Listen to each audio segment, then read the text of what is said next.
Notice it's been closed to the public. Trials in El Paso were virtually halted since the start of the pandemic last March. But 1 year later, the local judicial system is crawling back to life with some in-person proceedings beginning this week, provided safety provisions and CDC guidelines are followed. Video conferencing or virtual proceedings are strongly encouraged to try to protect everyone and anyone who has business in El Paso courts. Juror selection could be impacted as well. Tonight, we hope to answer questions about the future of the local judicial system 1 year into the pandemic. Also, many have been asking about what about the Patrick Cruces case, the man accused of committing the August 3rd massacre. What is the future of that case? Well, we'll ask my guest. Here to talk about the future of the proceedings in our court system, we're joined by local administrative judge Linda Chu, who presides over the 327th District Court. And we're also being joined by the Texas Criminal Defense Lawyers Association, Jeep Darnell. That association has safety issues with courts reopening during the pandemic. Thank you all for joining us, and we hope to have Judge Samaniego later in this show. And thank you again for being so gracious with your time. I do want to start with you, Judge Chu. What is the future of the courts now during the pandemic? How will you all reopen? Conducting our hearings remotely. Beginning April 1, we started having in-person proceedings.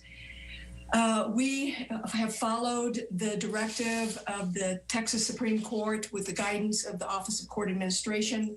And the first thing we did as we began allowing in-person proceedings was to develop a minimum health standards protocols that was required.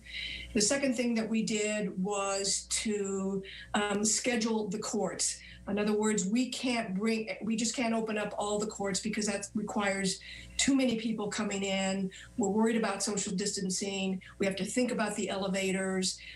So we have a schedule, and we were required to present a schedule in our protocols, a schedule that allows 2 courts per floor per day to have in-person proceedings. And those in-person proceedings, no more. Each court can have 10 staggered in the morning, 10 staggered in the afternoon. Courts are encouraged to continue with remote proceedings as much as possible, but if there is a necessity to have an in-person proceeding, then they will be allowed to have, each court is going to be allowed to have those in-person proceedings, as long as they follow the protocols. Right. Let's bring in attorney Jeep Darnell. Mr. Darnell, your organization has concerns about the way that the court system is going to open up, right? Well, not necessarily with the way the court system is opening up in El Paso. We have been more concerned with and trying to monitor how courts have been operating statewide. Luckily, I brag almost daily to the rest of the members of the COVID-19 task force with TCDLA that I live in the best place in Texas because people here actually care about each other. Obviously, there are concerns for the safety of ourselves, our clients, jurors as we move forward. But I think it should be noted that our judiciary and our local bar association has a sense of collegiality that doesn't exist in most places in Texas. And a lot of the concerns that have come up over the last year have been dealt with amicably for the most part. And everybody's fears and concerns have been taken into account, and that's why nobody's been in a rush to open back up. Yeah. Do you think we should open back up?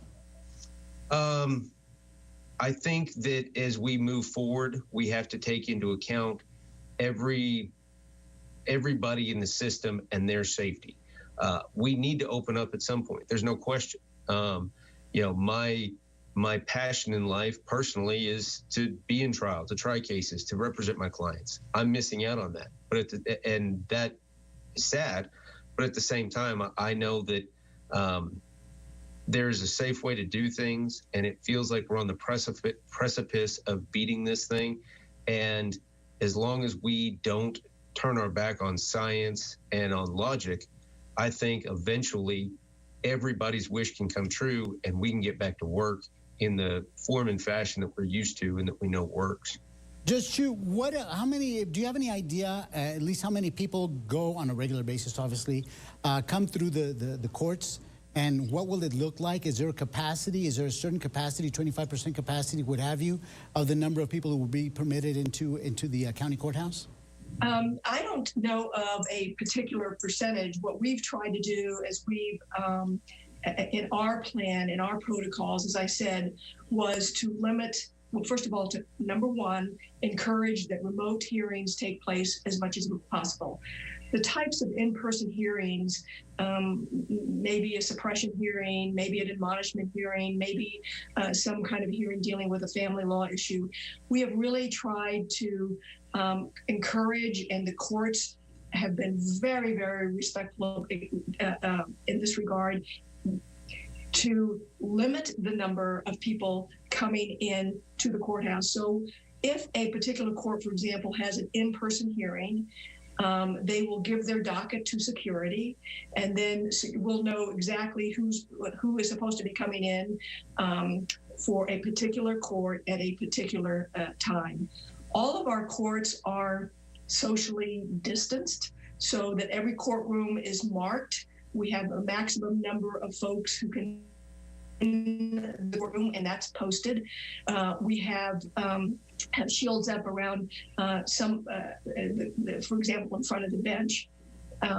We are, as Jeep said, we are very, very fortunate because there are some jurisdictions where it's just, they've just opened up the courts, no mask mandate, no social distancing mandate, and the courts, whether they want that or not, have no ability to enforce because there's not any agreement between the courts and the county judge and commissioners, for example. So they have no way to enforce. We don't have that. We've been very, very cautious. And we've been able to work so well with Judge Samaniego and the commissioners. And I'll tell you who else we worked with, and that is Dr. Ocaranza and Angela Mora. Okay. They have been absolutely wonderful. They've reviewed every plan. They've done. We're gonna delve into that, talk a little bit more about that, but we're gonna take a really quick break, and we'll also give Councilor Darnell an opportunity to respond. You're watching ABC-7 Extra. When we come back, we'll talk about the most high-profile case El Pasoans are waiting to know about, the Patrick Crusius case. You're watching ABC-7 Extra, where news comes first.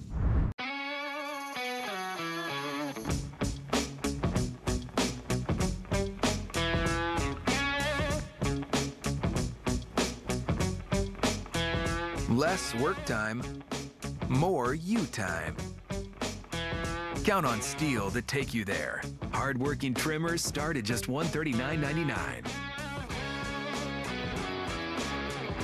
Real Steel. Find yours at over 10,000 local Steel dealers. TFCU is taking fundraising back to school with the High School Spirit debit card. With every qualifying swipe, a donation goes to the local high school of your choice. We've already provided over $40,000 in donations. So help us continue to pay it forward with the only card that gives real support to local students. With over 30 high school logos to choose from, you're sure to find your favorite card. Shop today and fund there tomorrow with the High School Spirit debit card exclusively at TFCU. With Root Insurance, you have the power to control your own rates, and that could save you a lot of money. Root is a new type of car insurance that looks deeper than other insurers by using the sensors in your smartphone to understand important details about how you actually drive. That's how Root is able to give better drivers a better price. Here's how it works. Download our app, get on the road, and then get a quote. Learn how you can take control of your car insurance at joinroot.com.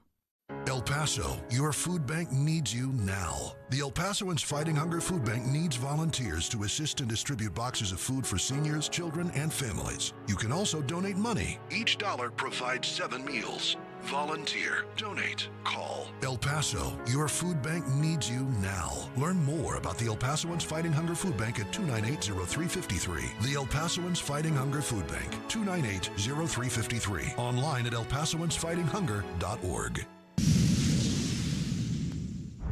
Welcome back to ABC-7 Extra, a Sunday edition. Joining us now is local administrative judge Linda Chu, who presides over the 327th District Court. And also joining us now in this second segment is County Judge Ricardo Samaniego, and representing the Texas Criminal Defense Lawyers Association, Jeep Darnell. Let's get to you, Judge, right away. How do you feel about the fact that courts are opening up? Judge Chu was telling us about all the precautions that will be taken to make sure that people are safe.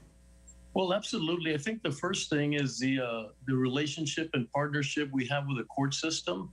We work very closely with Judge Chu and Michael Caparan, and he's really, it's really been a great partnership that allows us, we have to stand in front of people and let them know that I'm going to be cautious, we're going to be prudent, it's still not time, wear your mask. And if my own courthouse went in a different direction, obviously we wouldn't be those role models that we've been wanting to be. So we're gonna, work together. We have a return to work plan that's very extensive that came out of my office with Nicole Ruiz, and she's working really close with all the department heads. So there's a lot of moving parts. When you make a decision to go back, you've got IT and it pulls other people, and whoever you're using to make it work gets other people involved, and that obviously creates some need to be prudent and cautious. Yeah. Counselor Darnell, what is it that you will be looking for to see maybe some of the gaps that haven't been filled that your association is concerned with? Well, I think, at the backbone of every criminal defense lawyer's concern is the Constitution of the United States and the Texas Constitution. Will the proceedings be constitutionally correct? Because those are the two documents we base everything on in protecting our clients. Now, that has to all be balanced with our safety, our client's safety, the opposing counsel's safety, the judge's safety. And I think the party that kind of gets left out of some of this, especially statewide, that we've seen is the safety of the jurors and the constitutional rights of the jurors. That is one of the biggest things that I've been seeing both statewide here in Texas and in New Mexico, where I also practice, is our jury panels that are coming to report for jury duty, are they representative of the communities in which they live?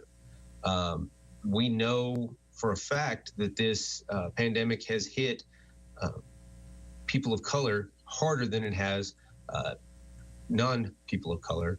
And that is something that, especially in a city like El Paso, has to be considered. We are, I think, about 85% Hispanic.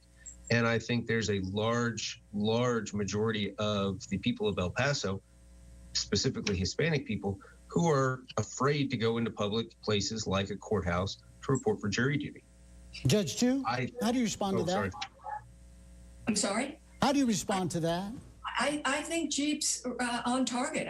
All of those are considerations, and we have to look at all of those components. I will tell you that what we have prepared is a letter to jurors. When we summons them, we send a letter from the judge, which outlines all of the protocols and all of the protections that we have taken within the courthouse and at each individual court. We also have a COVID questionnaire that we will send to the jurors, and so that if any juror feels that they're in a vulnerable population, they call up the court and they say, I just don't feel like I can attend. So we've tried to take all of those considerations into account, just as Jeep was talking about.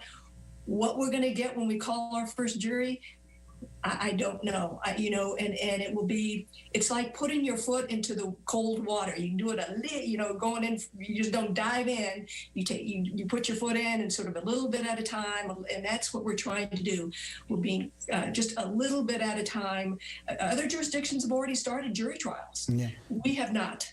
Right. We're just barely beginning our in-person proceedings. Judge Samaniego, is that a valid concern for jurors if they're summoned and they say, look, I have very important concerns about COVID. I don't want to expose myself. I don't want to be part of the jury. Is that valid?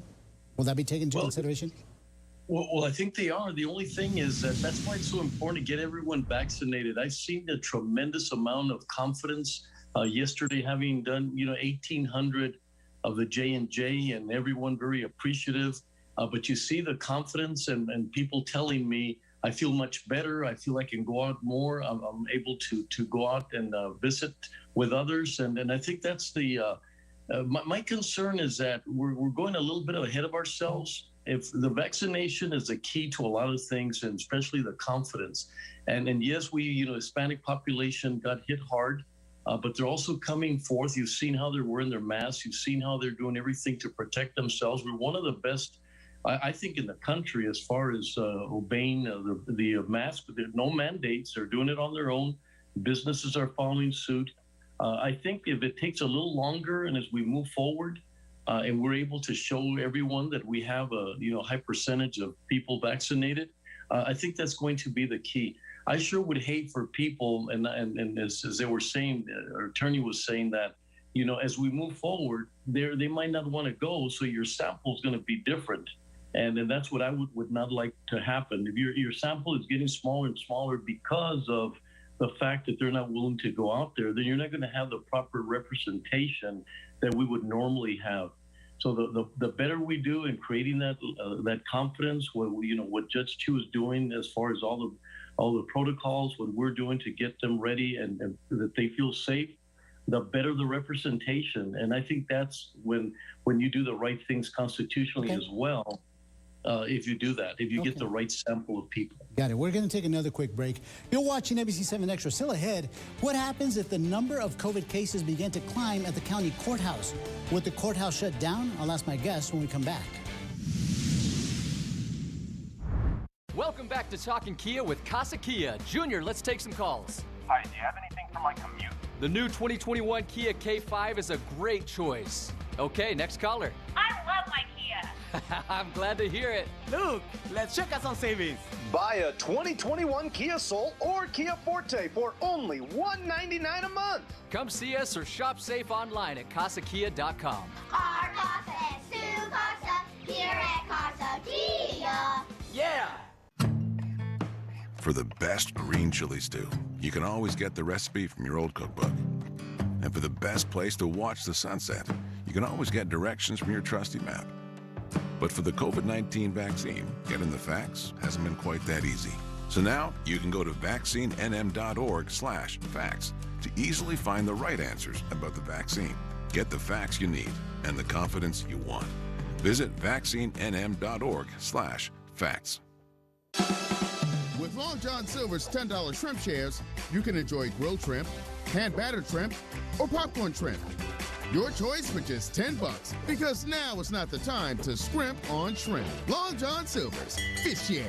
Newfield's original store in Alameda is closing. Hurry! Our loss is your opportunity to save. Reclining sectional, regular price, $23.99. Now only $9.99. Newfield Furniture closing our Alameda store. Offers also good at our Gateway store. Going on now. We know your time is valuable. That's why ABC-7 at 10 brings you a fresh, in-depth look at the day's top stories. New at 10, county commissioners were given some staggering information. Tonight, a tough look at the local data. Eric Elkin, Stephanie Valle, and Saul Signs dig deeper to bring you extra perspective, extra experience, extra resources. What's really going on? And we know the COVID-19 statistics can get overwhelming, but we also want to make sure you understand what they mean. On ABC-7 at 10. Welcome back to ABC-7 Extra. Joining us now is local administrative judge Linda Chu, who also presides over the 327th District Court. Also joining us is County Judge Ricardo Samaniego, and representing the Texas Criminal Defense Lawyers Association, Jeep Darnell. One of the questions, Judge Chu, that I definitely wanted to cover, because I know a lot of folks are asking about this, what happens with the Patrick Crusius case? A lot of folks have been calling us, have been sending us email. What is the status of that? And has COVID pretty much pushed everything back? COVID has pushed everything back. I can't answer your question directly, Mr. Sines, but it has pushed everything back. We've got to, and we are not in a position now to bring in large jury pools. We just can't do that. And so that's going to have to be down the road. We're just now beginning to have in-person proceedings. So the idea of bringing, sort of addressing what Jeep is saying and also what Judge Samaniego is saying, we can't bring in huge pools. First of all, we don't have any place, we can't bring in huge pools. So that Crucius case is going to require a very big pool of jurors. Right now we use commissioner's court. Commissioners can only hold socially distanced 57 people. So the cases that will go to trial, it's going to be slow, will be cases that are not capital murder cases. They're not going to be sexual assault of a child. They're not going to be medical malpractice cases, because that requires too big of a jury pool. And frankly, it requires for jurors to be too long in the courthouse. Yeah. Jurors are going to be sitting in the gallery. They're not going to be sitting in the jury box, because they have to be socially distanced. So they'll be sitting in the gallery. Jury deliberation will take place in the gallery. So the cases that do go, until we get, as Judge Samaniego said, until we get to the other side of this, until we are on this other side of this, we won't see things as normal. And it will be a very, almost in phases, process. Mr. Darnell, I see by your body language that you're agreeing with a lot of this, right? Oh, absolutely. I think, going back to the jurors and the people of El Paso, I think what every one of us wants to see is that justice is administered in a colorblind and fair fashion. And if we don't have that representative sample come into our courthouse to sit in judgment in these cases, then justice isn't being done. Anything that is a rush to just get cases tried is unjust. That's no longer justice. El Paso is the most beautiful and wonderful community in the state of Texas for a reason, and it's because of the people that make it up. And we have juries that think, that really concentrate on their work. They show up in greater numbers than anywhere else in the state. And those are things that we're proud of in the bar. In our judiciary is proud of that. And so that's what needs to happen. We need to be able to protect those people and can let them know that we need them back to help us do our job. Yeah. And until that can happen, we can't do huge cases, especially. But really, most cases, I think, just aren't ready. It's a fine line. It's a fine line. Judge Samaniego, I want to ask you a question that I asked before I went to break. Should we have, I don't know how many cases of COVID there at the county courthouse, will you go back and shut it down and see what it is that we need to correct? We always work together. We're very collaborative. We would work as well as with Mr. Darnell, with obviously with Judge Chu and Judge Ruben Morales as well. And we would sit down and figure out one of the things, as you can see, as Mr. Darnell is saying and Judge Chu is saying, we're extremely, extremely cautious that we want to protect everyone involved. And I think if we see that there's a problem or an issue, we don't know. We're at the crossroads of coming back from Easter. We're getting some numbers are going up a little higher now because of the spring break. We don't know about the mutation of the virus. There's a lot of unanswered questions right now, whether or not we're going to be able to do the vaccination at the pace we want to do them. So, we have to be cautious as we make decisions. We want to make them based on real evidence and not assumptions. And right now, it's very difficult for me to believe that we could make a decision based on the facts because we don't have a lot of facts at this time. But hypothetically, if you get too many cases there at the county courthouse, will you shut down the courthouse, clean it up, and start all over again?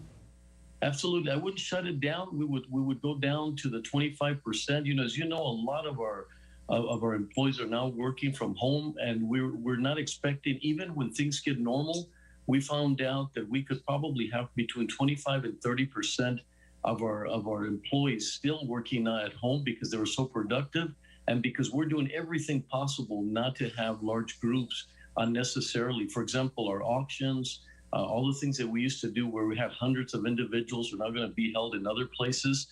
So the focus is, let's get as few people inside the courthouse. And if we ever had anything that shows that there's an outbreak because of our activities, we're going to step in. I know I'm going to step in. Okay, County Judge Ricardo Samaniego, Judge Linda Chu, Mr. Jeep Darnell, thank you so much for taking time to talk to us. I appreciate it. Y'all have a happy Easter. Likewise, so thank you. You too. And thank you for sharing your Easter Sunday with us. I'm Saul Saenz, and this has been ABC-7 Extra. Good night y buenas noches.